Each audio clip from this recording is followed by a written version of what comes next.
Hello and welcome to the review today. My name is Michael Ekene, and of course I have beautiful Seda too. Good morning, Michael.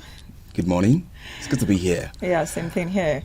Did you know that in Nigeria, the state of the prison is substandard, dangerous, and inhumane for inmates? According to Premium Times, reported that 20 inmates lost their lives due to pulmonary infections, tuberculosis, and other diseases. Did you also know that inmates are humans too, and despite the level or gravity of their offenses, their right and dignity as humans should not be infringed upon, and they deserve to have a conducive prison. Yeah. They also deserve to have a conducive or favorable hearing in the prisons. But in Nigeria, the reverse is the case. Now, according to report, 70,000. We have 70,000 inmates currently. According to report by DataFight released online, 19 at about something. Let's just talk about 20,000 inmates have been granted fair hearing in court. 50,000 have not been granted, and these people are confined to one facility. No good toiletries. Yeah. The places are not clean. It is inhumane for them to even stay.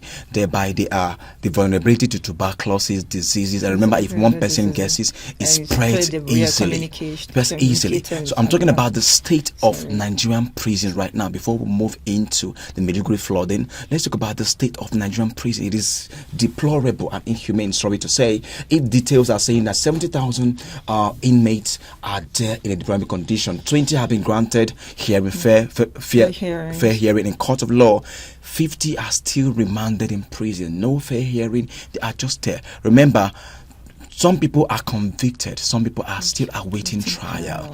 And for me as a person, if I could do research, or from my perspective of knowledge, if you are remanded and you are still not availed in court for fair hearing, the facility is supposed to put people that are convicted and those that are still in investigation in two different facilities. But in Nigeria, they put them in one place. Yeah. It is regrettable. Exactly. I had somebody that once told me that I would rather travel out, I would rather japa to be in prison outside the country, in another man's country than Nigeria. And when I asked him why is that so, he said, out there, prisoner makes money. They make money when you are in prison. Fine, you did one or two things that warranted you to be arrested, probably jail or in prison, and then you're given the opportunity. There's always a second chance there for you to change, to the extent that some other people from your conduct, your good conduct, you get to be given bail, you get to get a fair hearing. At the end of it, you get your freedom. Now, coming back to Nigeria, he said, here in Nigeria, you don't get those opportunity of a second chance. There, you are in prison. You're given this opportunity to do one or two minor jobs where you can get money. You can even send money out to your family from the prison. But here in Nigeria, reverse is the case, just like you said. Absolutely. Things are the life of these individuals are not being taken as anything valuable. Imagine because individuals are waiting trials, and those that are convicted are confined together. It's not supposed to be so. So yes. So he's just like, they value lives there out there more than they value life in here. So he would rather Japan get in prison out there than be in Nigeria and be in prison here.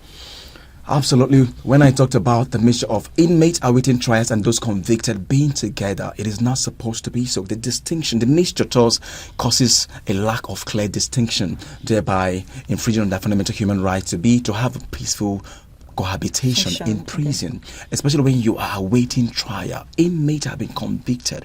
Those awaiting trial have to have that what we call access to fair hearing, but in Nigeria the reverse is the case. And according to a report by DataFight, in every prison in Nigeria, 37%, in fact, every prison has 37% overcrowding and lack of space for inmates. They are overcrowded, and thereby any disease that anyone carries spreads faster. If you have cholera, if you have cough, Anything, Express diseases. whatever you have, express fast. And right now, like we have about, like I said, we have about 70,000. 20 have been tried. The disease that one person carries has disseminated over everybody. So the condition of the prison in Nigeria is begging on human rights and dignity. It's very deplorable. Now let's come straight to the review today, which is also bottling on our prison, the state of our prison. Okay. Let's talk about federal government unveiling the identity of 281 inmates that flee, according to what happened in Maiduguri flooding. Now let's talk about what the Nigerian disaster management have been doing over the years.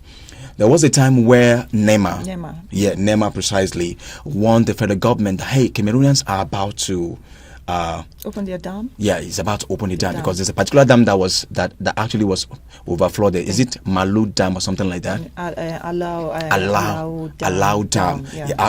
Allow Dam that caused this flooding. Now there was a time NEMA warned the federal government. A few years ago we had overflooding in Lokoja, some states. Even up to now, they're still overflowing. Yes. Now, these people, we warn our disaster management, environmental disaster management agencies, those in charge. I've seen an attitude of ineptitude and lackadaisical attitude in our disaster management agencies. Sorry to say, but that's what is happening. Because when they get warning, they don't take proactive measures to prevent this overflowing that happens in Nigeria every year. They don't have equipment, that is just it. I just feel like if there are proper resources, I don't see why the jobs will not be done. But if there are no proper resources, it brings lapses. So the resources, if we have the resources, definitely they will make use of it.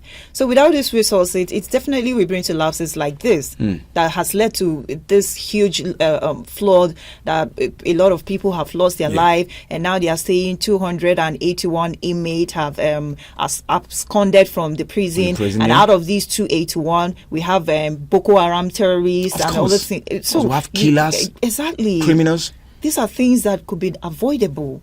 And then the what is it called? The Nigerian Correctional Service (NCOs) has reported that 274 inmates went missing. That's after the flood brought down the wall of the Medium Security Custodial Center (MSCC) in Maiduguri just yesterday, and then these guys are now in the public. And then you're telling us, Abubakar is coming out to tell us that in a statement, is the NCOS spokesperson to tell us that Nigerians, the public should not panic that they will be recovered. They will panic. You stated that some Boko Harams that were there. Yeah. Some bandits are there. Absolutely. Then some criminals, we don't even killers, and some of these people, they want to make their way, especially those that have revenge motive in their hearts. They want to make their way out there. Oh, this is the opportunity I have. Let me go get my revenge. And probably when they caught up with me, fine. If they don't, they just move to another part of Nigeria. All right, large parts of Maiduguri was submerged by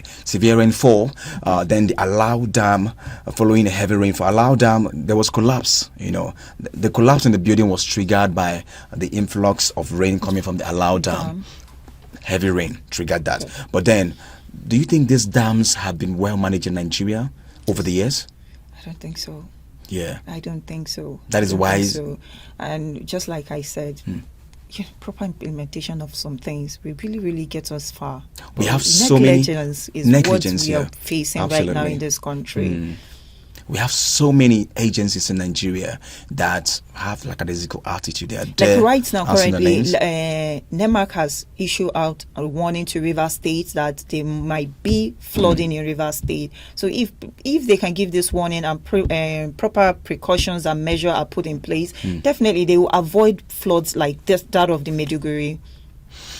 All right, now the prison's correctional system in Maiduguri is telling the public that, hey, there's no need to panic because they're working with the security sister agencies to see that these people are brought back to the prison. Remember, it is important to know that they have the details, the biometrics, and everything that it takes to recover them. But do we have the resources to actually get these people? Do we have the securities to go and get where they are? Do they have tracking devices to track them? Having their details and biometrics is not an automatic ticket that you're going to get them back. What if they are out of this country? Especially those bandits. Absolutely. Once they get their way out, they know where they are heading to.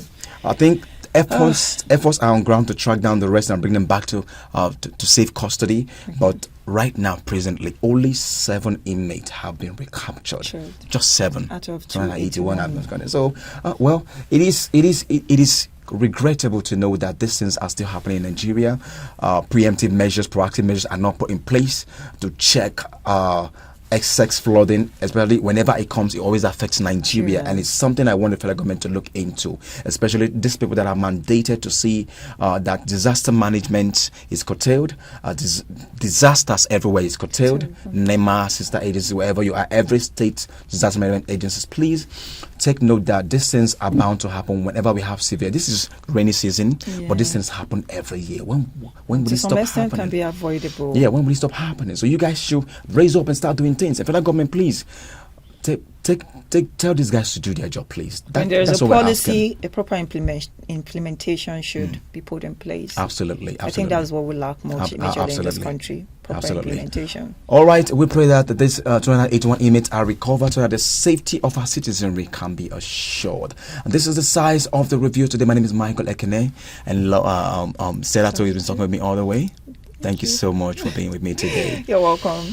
Still on review will come your way again tomorrow. Don't forget to on our family platform is Oweleketv. We keep you entertained, politics and what is happening in Nigeria. Don't move for more. So tomorrow we'll be right back on the review. Do have a splendid day. Follow us on our social media handles at Oweleketv. Visit our website at www.oweleke.tv for a thrilling journey. Oweleketv, rising star at the fairground.